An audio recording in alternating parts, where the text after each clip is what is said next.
पिताजी के देहांत पे आप लोगों ने एक आरोप लगाया है, उसमें एक न्यायिक समिति गठित हुई है, क्या कहेंगे? नहीं, आरोप मैंने नहीं, आरोप तो खुद पिताजी ने ही लगा दिया था। 19 तारीख को उन्हें जहर दिया गया, 21 तारीख को उन्होंने मनी न्यायपालिका में कह दिया। हम तो उनके बाद कहना हमने शुरू किया।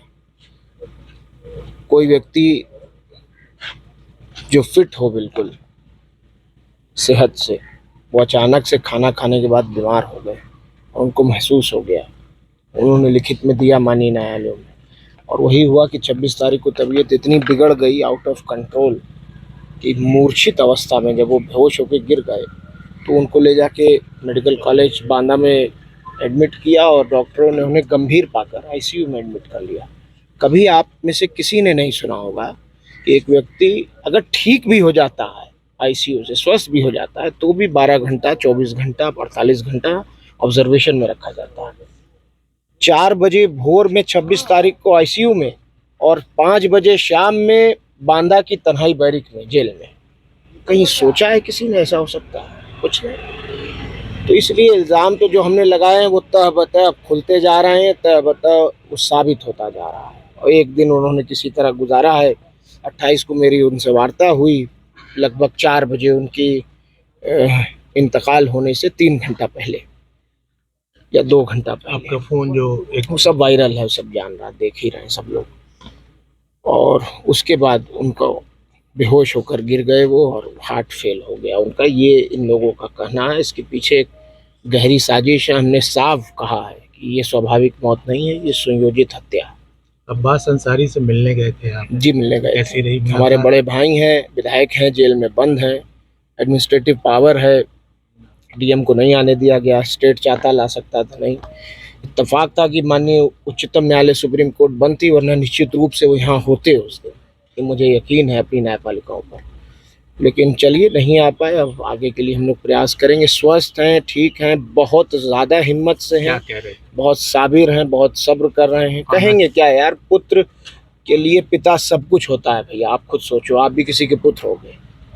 अब हम दोनों भाइयों के बीच की बात है, मैं आपसे तो कतई नहीं बताऊंगा। बस इतना कह रहा हूँ कि बहुत मजबूत हैं, बहुत ठीक हैं, और रोज़ा रख रहे हैं, नमाज़ पढ़ रहे हैं, कुरान शरीफ पढ़ के तिलावत करके बख्श रहे हैं, उनके लिए दुआ कर रहे हैं। एक पुत्र अपने पिता के लिए कुछ कर नहीं सकता है, और हम दोनों भाई उनकी सेवा नहीं कर पाए। जीवन भर भी सेवा करते तो भी उनके लिए कुछ नहीं कर पाते। और अब तो हमारे पास बस यही मौका है कि जो रास्ता वो गरीब, मजलूम, बेसहारा, यतीमों को, कुचले लोगों को सताए जाने के लिए वो जो लड़ाई लड़ते थे, उनका आंसू पोंछते थे, उनकी मदद करते थे, अब वो रास्ता हमें, हमारे लिए छोड़ गए हैं। हम उसी तरह गरीबों को लामबंद करके, एकजुट करके उनकी मदद करेंगे, उनके लिए खड़े रहेंगे। यही आशा और यही उम्मीद हमारे सीनों में है। उमर, एक सवाल छोटा सा है कि तमाम लोग आ रहे हैं, उनकी कब्र पे फातिहा पढ़ रहे हैं, वीडियो कॉल के जरिए लोग जी, मुख्तार अंसारी का दर्शन कर रहे हैं। चलिए, सच तो बताया आपने कम से कम।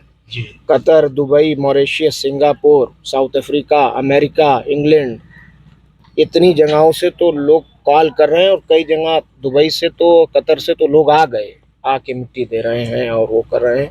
और वो तो एक अलग बात है।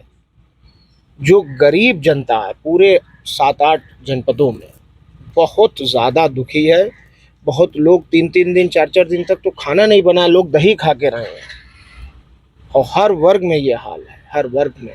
और उस दिन का जो जनाजा था, वो सही कहा विधायक जी ने अभी, कि उस जनाजे ने, उस मीडिया के जो प्रोपेगेंडा था माफिया और गुंडा कहने का, उसका भी जनाजा उसी दिन निकाल दिया। मेरे पिता, कोई कुछ कहा करे, ज़बान है उसमें हड्डी तो होती नहीं, कोई कुछ कहा करे, मेरे पिता रहनुमा थे। गरीबों, मजलूमों, बेसहाराओं के लिए वो कभी ढाल बनकर खड़े रहे तो कभी तलवार बनकर लड़े। उमर, एक सवाल पब्लिक के बीच में है, जनता भी जानना चाहती है कि मुख्तार अंसारी के आप 2 पुत्र थे और उनकी जो पत्नी है, आपकी माता जी, उन्होंने शायद दर्शन नहीं किया। सही बात। उनके लिए क्या करना है, वो क्या हाजिर होंगी? मेरी वकील से बात हुई थी, हाई कोर्ट इलाहाबाद के गोपाल चतुर्वेदी जी, वो मेरी वालदा के, मेरी माता जी के वकील हैं। उन्होंने बताया कि हम जुडिशियल रेमेडी लिए हुए हैं, उम्मीद है कि जल्द इंसाफ मिले। उम्मीद तो हमें रखनी चाहिए, उम्मीद रखें। तमाम लोग दर्शन कर रहे हैं, आप भी चाहेंगे कि माँ जो है वो अब जख्मों को मत खुरे दिए।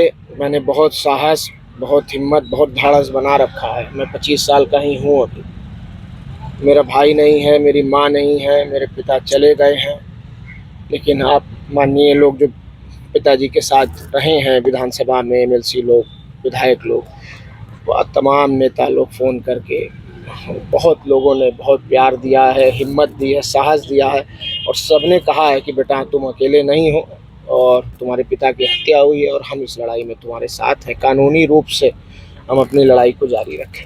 उमर भाई, आखिरी सवाल, 40वां से पहले क्या लगता है कि अब्बास भाई भी आप भैया उम्मीद तो किया जा सकता है, हम लोग प्रयास कर रहे हैं। उमर, एक खबर आ रही है कि बांदा जेल में लोग दुखी हैं या जिस भी वजह से टमाटर और नमक खा रहे हैं, कुछ ऐसी सूचना आ रही है? एक सूचना आपको नहीं होगी, मैं दे दूं। जिस दिन उनको पंजाब से ले आया गया था बांदा की जेल, उससे पहले वो बांदा रह चुके थे, फिर पंजाब चले गए थे। पंजाब से जब वापस सुप्रीम कोर्ट के ऑर्डर पे लाया गया तो सुप्रीम कोर्ट ने कहा था कि उनकी मेडिकल एडिक्वेट फैसिलिटीज़ का ध्यान रखा जाए।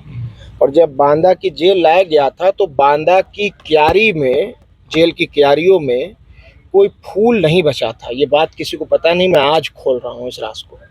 कोई फूल नहीं बचा था। वहाँ के कैदियों ने, जब वो अंदर घुसे हैं जेल के, तो सारे बंदियों ने, उस वक्त जेल खुला हुआ था, सुबह के 6 बजे उनको जब दाखिल किया गया, जेल खुल चुका था, तब तक जेलर के कमरे में बैठा हुए थे। सारे कैदियों ने फूल सारे तोड़ के क्यारियों से और उनको फूलों की वर्षा उनके ऊपर की थी। गरीब, मजलूम, बेसहारा, कहीं भी किसी जनपद, किसी जगह, मेरे यहाँ लोग केरला से भी अभी आए हैं, महाराष्ट्र से और राजस्थान से मोटरसाइकिल से लोग आए हैं, झारखंड से मोटरसाइकिल से लोग आ रहे हैं।